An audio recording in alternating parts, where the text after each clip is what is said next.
going to learn English grammar modal auxiliary. आपण last दोन video मध्ये मॉडल ऑक्झिलरी पाहिले आहेत. त्याच्यामध्ये आपण कॅन, कुड, देन मे, माइट, मस्ट पाहिले. आज आपण पाहणार आहोत शाल म्हणजे शूड पाहणार आहोत. ओके, शालचं काय ते शूड आहे. मग शूड आपण कसं शाल आपण वापरतो, मॅक्सिमम शाल आपण टेन्स मध्ये शिकत आलो आहे, ते इझी होऊन जातं. मग शूड कधी वापरलं पाहिजे, शूडचा उपयोग कसा करतो, कुठल्या अर्थाने करतो, तर शूडचा उपयोग सौम्य सल्ला देण्यासाठी आपण करतो. सौम्य सल्ला म्हणजे तू आता अभ्यास केला पाहिजे, आता काय एक्झामचे दिवस आहे, तू काय केलं पाहिजे, अभ्यास केला पाहिजे, त्या ठिकाणी आपण शूड वापरतो. तू असं केलं पाहिजे, तू हे करायला पाहिजे होतं, त्या ठिकाणी आपण काय वापरतो, शूड वापरतो. चला बघूया एक sentence. Should, you should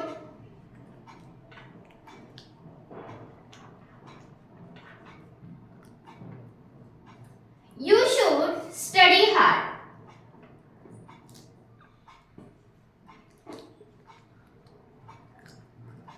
You should study hard. त्याने अभ्यास कसा केला पाहिजे, खूप अभ्यास केला पाहिजे. का?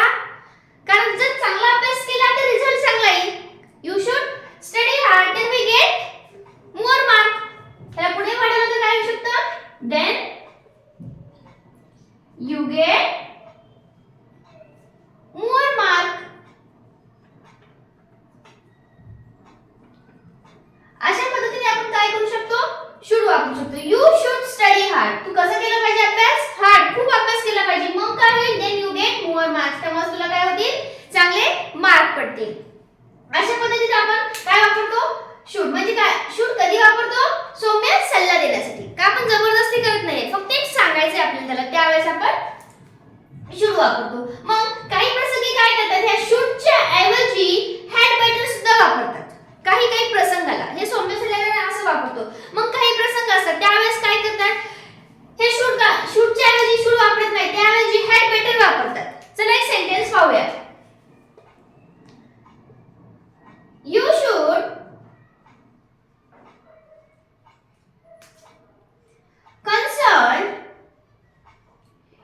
consult a doctor. तू काय केलं पाहिजे, कन्सल्ट केलं पाहिजे डॉक्टर सोबत, केलं पाहिजे. तर हे शुड न वापरता इथे हॅड बेटर वापरतात. मग कसं, फक्त हे शुड वापरायचं नाही, ह्या ठिकाणी काय वापरायचं, हॅड बेटर. Had better. मग बाकीचं sentence as it is. Consult a doctor.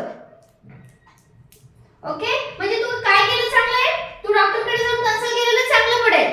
या अशा ठिकाणी सुद्धा मग शाळेच्या ऐवजी कधी कधी एक्झाम मध्ये असं करतात, हे सेंटेन्स देतात, you should have better consult a doctor, आणि या ठिकाणी देतात यूज शुड वापरतात. मग खूप मुलं कन्फ्यूज होतात, where we should, where we put the should. हॅडच्या नंतर we should have consult a doctor असं करतात. हॅड तसंच असतं, यू शुड हॅड, शुडच्या नंतर हॅड ठेवतात, किंवा कधी काय करतात, you should better consult a doctor, म्हणजे एक ठेवतात एक काढतात. तर तसं नाही करायचं. दोन्ही सेंटेन्स हॅड बेटर काढून टाकायचं, दोन्ही वर्ड काढायचे, त्या ठिकाणी तुम्ही शुड वापरायचं. ओके, म्हणजे कधी कधी एक्झाम मध्ये विचारतात यूज द शुड, आणि असं सेंटेन्स दिलं तर आपल्याला लक्षात यायला पाहिजे आपण इथं शुडच्या जागी हॅड बेटर वापरले. Not only just had, not only just better. Maximum better ठेवतात आणि हॅडच काढायचं बघतात, असं गोष्टी होतात. मग त्या ठिकाणी आपला मार्क जातो. या नॉर्मल गोष्टी करायची नाही आपण, बिकॉज आपल्याला मार्क सगळेच पाहिजेत, आपण चुकलं नाही पाहिजे. मग हॅड बेटर हे दोन्ही वर्ड काढून टाकायचे, त्या ठिकाणी शुड ठेवायचं. मग यू शुड कन्सल्ट डॉक्टर, अशा पद्धतीने आपलं सेंटेन्स होऊन जाईल. म्हणजे यूज शुड आलं असेल तर हा प्रश्न, म्हणजे अशा पद्धतीने आपण शुड वापरतो. मग परत काय करायचं, अजून शुड कसं वापरतो आपण, तर मी आता सांगितलं तुला असं करायला पाहिजे होतं, तू असं केलं असतंस तर, असं सांगायचं असेल तेव्हा सुद्धा एखाद्याच आपण काय करतो, शुड वापरतो. चला बघूया एखादं सेंटेन्स अशा प्रकारे. अशा दोन्ही पद्धतीत तर शुड वापरतात. शुड कसं घ्यायचं त्याचा मीनिंग मी सांगितले. आता पाहिजे आपल्याला, तू असं केलं पाहिजे होतं, म्हणजे आपण काय करतोय, थोडंसं पास्ट मध्ये जातोय, असं केलं पाहिजे होतं. एखादं सेंटेन्स घेऊन आपण एक्सप्लेन करते मी तुम्हाला.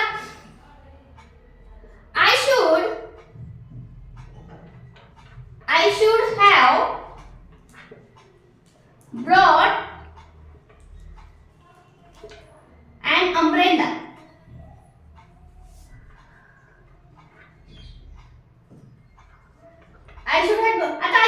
बाहेर निघाले आणि पाऊस एकदम सुरू झाला. मग तेव्हा काय तर मी छत्री घेतली असतं तर बरं झालं असतं. असं आपल्या डोक्यामध्ये एक येते कल्पना. आपण केलं असतं तर बरं झालं असतं. त्या ठिकाणी I should have brought an umbrella. मी काय करायला पाहिजे होतं? छत्री घ्यायला पाहिजे होती, म्हणजे पावसात मी भिजले नसते. असं करायला पाहिजे होतं. त्यावेळेस सुद्धा आपण काय वापरतो? शुड वापरतो. मग कधी वापरायचं? मगाशी म्हणलं होतं हॅड, शुड हॅड असं ठेवतात मुलं. ते या ठिकाणीसाठी सांगते तुम्हाला. हॅड बेटर असेल तर हॅड बेटर काढायचं आणि इथं यू शुड हॅव म्हणजे ह्याचा फॉर्म्युला कसा होता तयार बघा. आय म्हणजे काय? सब्जेक्ट प्लस शुड घेतले, ओके, प्लस हॅड घेतले, प्लस V3 फॉर्म आहे. ब्रिंग ब्रॉट ब्रॉट काय? Bring brought brought V3 form आहे. अशा पद्धतीने याचं काय होणार आहे? आपलं सेंटेन्स तयार होणार आहे. म्हणजे मी असं केलं असतं तर बरं झालं असतं असं आपण एक क्वचित म्हणून तेव्हा सुद्धा आपण काय करू शकतो? शुड वापरतात. चला आता आपण अजून एक इथे पाहणार आहोत ते आहे वुड. मग वुड कधी वापरायचं? मॅक्झिमम वुडचे क्वेश्चन आलेले असतात. यूज वुड किंवा used to in the sentence, त्यामध्ये आपण वुड वापरतो. आता पाहिजे आपल्याला वुड. आता वुड मॅक्झिमम कुठे वापरतो? डायरेक्ट इनडायरेक्ट स्पीच जेव्हा करायचं असतं, डायरेक्ट इनडायरेक्ट स्पीच जेव्हा करायचं असतं तेव्हा डायरेक्ट स्पीचच्या सेंटेन्स मध्ये शाल किंवा विल दिलेलं असतं. मग शाल विल काढून टाकतात आणि त्या ठिकाणी वुड ठेवतात. त्या ठिकाणी काय ठेवतात? वुड ठेवतात. तेव्हा आपल्याला वुडचा उपयोग होतो डायरेक्ट इनडायरेक्ट स्पीच मध्ये.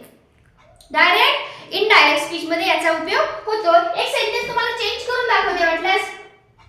ही सेड I will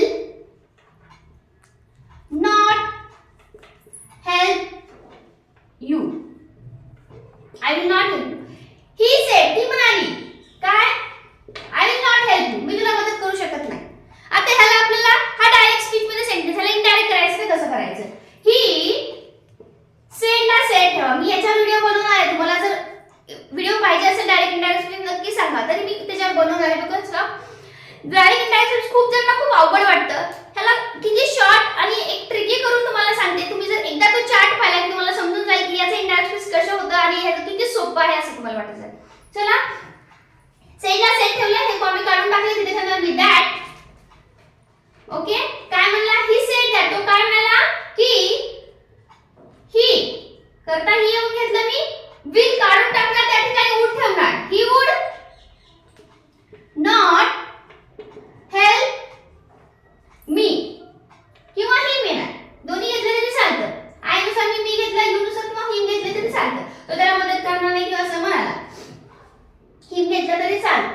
अशा पद्धतीने तुम्हाला म्हणजे विलच्या जागी आपण काय वापरलं? वुड वापरलं. या ठिकाणी एक वुडचा वापर होतो. परत नम्र विनंती करायची असेल तेव्हा सुद्धा वुड वापरतात. नम्र विनंती म्हणजे कधी आपल्यापाशी पेन नाहीये पण आपल्याला दुसऱ्याचा पेन पाहिजे, तेव्हा आपण काय सांगतो? Would you please give me pen.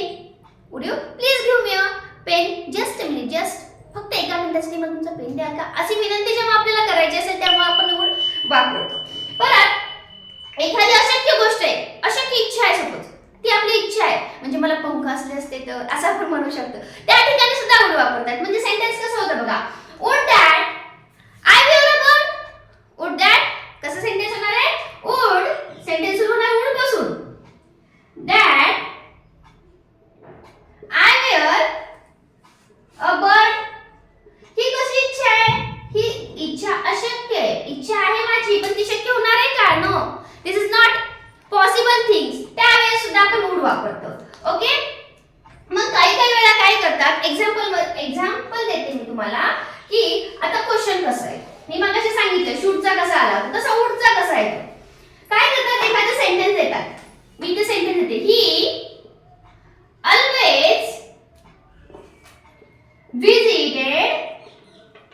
always visited a temple. असं एखादं सेंटेन्स देतात. इथे लिहितात use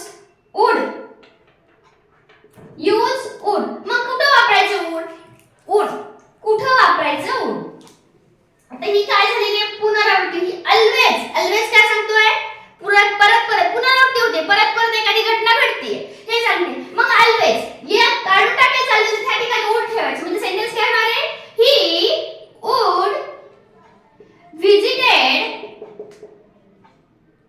he would visited a